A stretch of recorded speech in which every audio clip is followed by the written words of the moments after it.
When we wrote Repacking Your Bags, we developed this, this vision of the good life, a conception of the good life, which we define as living in the place you belong, with people you love, doing the right work on purpose. So it had those four components of place, relationship, work, and purpose.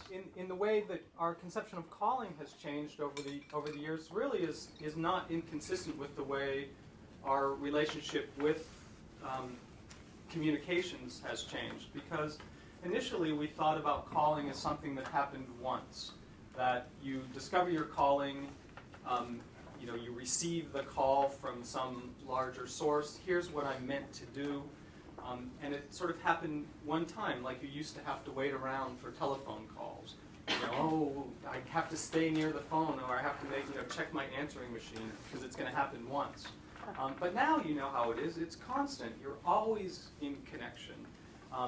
And so really our conception of calling is still consistent with the idea of being reached from afar in some way, but it's much more continuous. Calling is something that happens at every moment. Nervous, he says, "So, mister, why do you have to be there in an hour?" And I said, "Well, I have to give a speech." And he said, "Do you mind telling me what the name of it is?" And I said, "Well, the speech is called Whistle While You Work." It was based on the book at that time, Whistle While You Work. Now, this cab driver turned around and looked at me like he just picked up an alien. He said, "Give me a break, whistle while you work. What's that all about?" How do you ask a cab driver about passions? Well, very carefully. And so I said, "Is there any part of your work you really love?" "Well, this morning I picked up an 85-year-old lady just where you were. I drove her to the north end to get her groceries. I took her to assisted living. And all of a sudden, Mr. Grump, who has no interest in what I'm talking about, comes to life. His body changes. He's turning around. He's waving."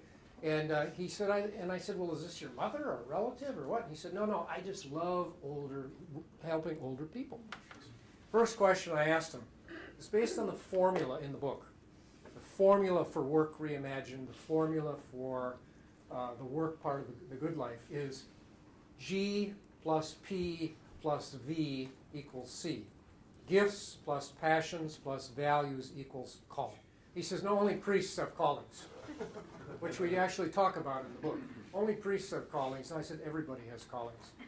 "What's mine?" I said, "Giving care to older people." He said, "I'll be damned, I do have a calling, don't I?"